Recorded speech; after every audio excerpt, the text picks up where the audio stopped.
నమస్తే, welcome to RTV health. నేను సహస్ర.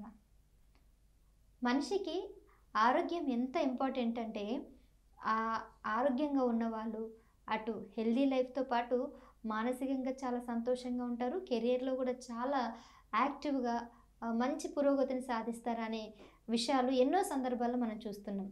For example women విషయంలో అయితే ఇటు ఇంట్లో రాణించడమే కాకుండా బయట కెరియర్లో రాణించడమే కాకుండా ఇంకా ఉన్నతమైనటువంటి విజయాలను సాధించే దాంట్లో మనం రీసెంట్గా చూసినటువంటి ఉమెన్ వరల్డ్ కప్ ఏదైతే ఉందో ఇంతమంది ఉమెన్ ఎంత హ్యాపీగా ఒక సక్సెస్ని మన ఇండియాకి తీసుకొచ్చారు. అయితే వీళ్ళంతా కూడా హెల్త్ పరంగా స్ట్రాంగ్గా ఉన్నారు కాబట్టి స్పోర్ట్స్లో అంత చక్కగా ఆడారు, మానసికంగాను చాలా స్ట్రాంగ్గా ఉన్నారు. సో ఇప్పుడు అందరికీ కూడా ఇన్స్పిరేషన్గా ఉన్నారు.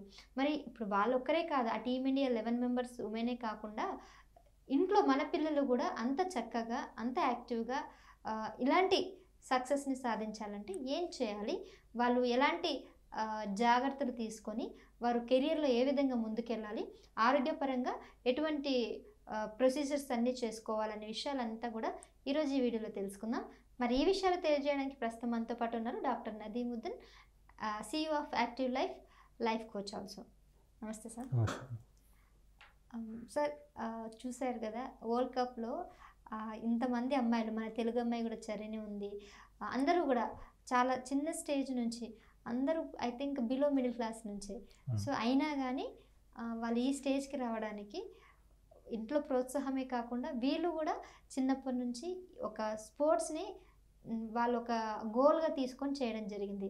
కానీ ఇప్పుడున్న జనరేషన్ కొంతమంది ఈ స్పోర్ట్స్ ఆడడం, బ్యాడ్మింటన్ కానీ లేకపోతే క్రికెట్ కానీ ఇంకా ఎనీ కైండ్ ఆఫ్ కబడ్డీ ఇవన్నీ ఆడడం మానేసి ఫోన్లకు ఎక్కువగా అడిక్ట్ అయిపోతున్నారు పిల్లలు. మరి చిన్నప్పటి నుంచి పిల్లలకి ఫోన్స్ తగ్గించేసి ఆరోగ్యపరంగా కొద్దిగా జాగ్రత్తలు తీసుకుంటూ యాక్టివ్గా ఉండాలంటే ఖచ్చితంగా స్పోర్ట్స్ ఎంత ముఖ్యమో అని చెప్పడానికి ఎట్లా ఇంట్లో నుంచి స్టార్ట్ చేయాలంటారు? అదే అంటే ఇప్పుడు ఒక 20-25 ఇయర్స్ బ్యాక్ తీసుకుంటే ప్రతి ఒక్క కమ్యూనిటీలో ఒక గ్రౌండ్ ఉండేది, స్కూల్లో గ్రౌండ్ ఉండేది, వేరే ఎంటర్టైన్మెంట్ ఉండేది కాదు. టీవీ కూడా అప్పుడప్పుడు వచ్చింది కాబట్టి వీళ్ళు వెళ్ళి ఆడుకునేవాళ్ళు బై జనరల్. ఇప్పుడు ఏమైపోయింది, వైఫ్ హస్బెండ్ ఎక్కడికో పని చేస్తున్నారు, పిల్లలకి స్పోర్ట్స్ ఆడిపించాలంటే కొన్ని గేటెడ్ కమ్యూనిటీస్లో అయితే వాళ్ళకి స్పోర్ట్స్ ఫెసిలిటీస్ ఉంటాయి, లేదంటే ఉండట్లేదు. చాలా స్కూల్స్లో ఈవెన్ స్కూల్ బిల్డింగ్ల మీద కట్టేస్తారు, వాళ్ళకి గ్రౌండ్స్ ఉండట్లేదు. ఇది ఒక ఛాలెంజ్ యాజ్ ఎ సొసైటీ మనం. ఓకే, సెకండ్, ఇప్పుడు వాళ్ళకి ఏదైనా మంచి ప్రొఫెషనల్ కోచింగ్ తీసుకెళ్ళాలంటే ఫాదరో మదర్ ఎవరో తీసుకెళ్ళి ఆ కోచింగ్ సెంటర్లో పెట్టి వాళ్ళు ఆడినంతసేపు కూర్చొని మళ్ళీ తీసుకురావాలి. ఇవి ప్రజెంట్ ఛాలెంజెస్. అయినప్పటికీ ఏదో ఒకటి చేయాలి అంటే చాలా ఉన్నాయి, ఫిజికల్ ఎక్సర్సైజ్ ఇవన్నీ. థర్డ్ వచ్చి గోల్.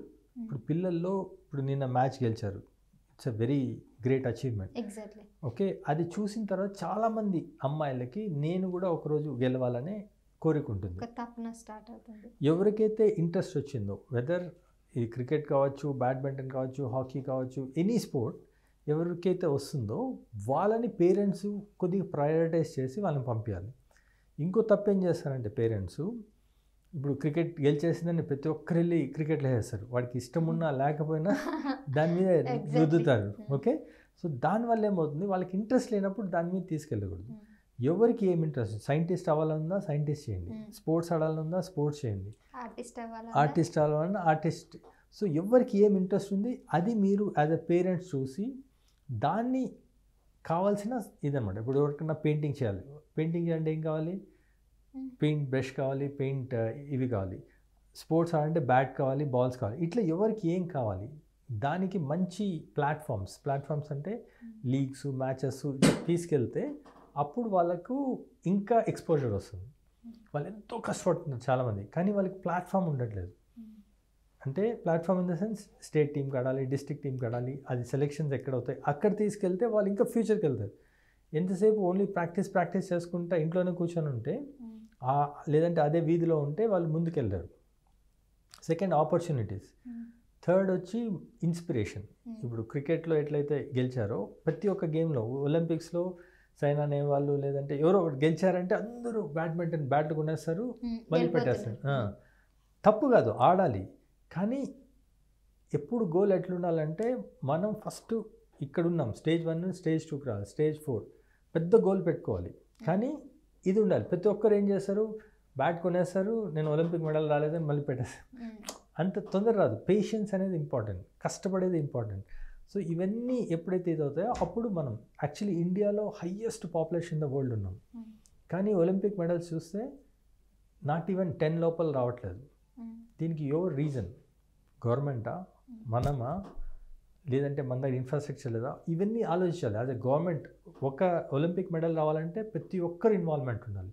పేరెంట్స్ ఇన్వాల్వ్మెంట్ ఉండాలి, గవర్నమెంట్ ఇన్వాల్వ్మెంట్ ఉండాలి, కోచెస్ ఇన్వాల్వ్మెంట్ ఉండాలి. అట్లా ఒక ఈకో సిస్టమ్ క్రియేట్ అయితే అప్పుడే మనం సక్సెస్ అయ్యగలుగుతాం. అండ్ ఇంకొకటి మీరు అన్నట్టు ఇంట్లో నుంచి స్టార్ట్ అవ్వాలి. మొదట ఇంటి నుంచి స్టార్ట్ అయినాక సరౌండింగ్స్, లేదంటే ఈకో సిస్టమ్, లేదంటే సొసైటీ, ప్రభుత్వం కూడా కాస్త సహకరించాలంటారు. కానీ అండ్ ఇంకొకటి మీరు గమనించారో లేదో, వేరే కంట్రీస్తో పోల్చుకుంటే ఇండియాలో ఈ స్పోర్ట్స్ ఎంకరేజ్మెంట్ చాలా తక్కువగా ఉంది. సో దీనికి ఎట్లా వాళ్ళు బెటర్ అంటారు? అంటే ఒక్కొక్క కంట్రీది ఒక్కొక్క సిస్టమ్ ఉంది. చైనాలో ఏం చేస్తారంటే పిల్లలు ఒక 4-5 years ఉన్నప్పుడు పేరెంట్స్ దగ్గర నుండి తీసుకెళ్ళిపోతారు. తీసుకెళ్ళి జైల్లో పెట్టినట్లు పెట్టి వాళ్ళకి ఫుల్ డైట్, ఎక్సర్సైజ్ అన్నీ చేసి వాళ్ళని ఛాంపియన్స్ చేస్తారు. 16 yearsకి వాడు ఒలింపిక్ ఛాంపియన్ అయిపోతాడు. ఓకే, దాన్ని అలా చేయడం వల్ల తర్వాత హెల్త్ కాంప్లికేషన్స్ ఏమి ఉండవా? ఉంటాయి, ఆబ్వియస్లీ ఉంటాయి.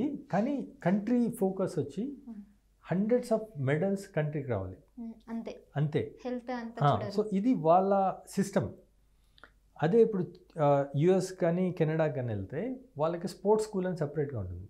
ఆ స్కూల్లో వేసేసే పిల్లల్ని, ఇప్పుడు NBA స్కూల్ అని ఉంటుంది, నేషనల్ బాస్కెట్బాల్ ప్లేయర్స్ వచ్చి అక్కడ వస్తారు, కోచింగ్ ఇస్తారు. ఇప్పుడు సపోజ్ నేను ఒక పిల్లలు ఒక స్కూల్కి వెళ్తా అంటే అక్కడ గోపీచంద్ లేదంటే సైనా నెహ్వాల్ వచ్చి వాళ్ళతో ఆడుతున్నారంటే that means it's a big encouragement. అట్లే ఇప్పుడు క్రికెట్లో వీళ్ళు వచ్చి ఆడుతున్నారంటే, సో ఇట్లాంటి స్కూల్స్ ఉన్నాయంట. వాళ్ళ ఫోకస్ ఎడ్యుకేషన్ మీద తక్కువ, స్పోర్ట్స్ మీద ఎక్కువ ఉంటుంది. అప్పుడు వాళ్ళు ఎక్కువ మెడల్స్ గెలుస్తారు, అప్పుడు వాళ్ళు ఇది అవుతారు.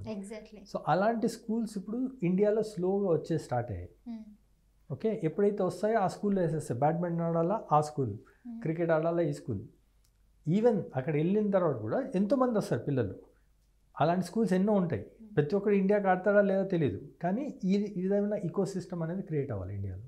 రైట్, మీరు అన్నట్టుగా మొత్తం కింది నుంచి గ్రౌండ్ నుంచి స్టార్ట్ చేసుకొని అన్ని దగ్గర కూడా సరౌండింగ్లో హెల్ప్ చేస్తే ఆటోమేటిక్గా పిల్లలు కూడా ఆ దిశగా వెళ్ళే అవకాశం ఉంటుంది. పేరెంట్స్తో పాటు సొసైటీ పాటు ఎకో సిస్టమ్ మారాలి, గవర్నమెంట్ కూడా చేంజ్ కావాలి. సో ఆరోగ్యపరంగా ఎలాంటి జాగ్రత్తలు తీసుకున్నా కానీ ఇక్కడ నుంచి సపోర్టివ్గా ఉంటే దానికి ముందుకు వెళ్ళడానికి అయితే ఆస్కారం ఉంటుందంటూ డాక్టర్ గారు అయితే చెప్తున్నారు. Thank you so much. Local to global news at your finger tips. మీ చేతిలో ఒక ఆయుధం. Download Raw TV app. Media legend Ravi Prakash is back.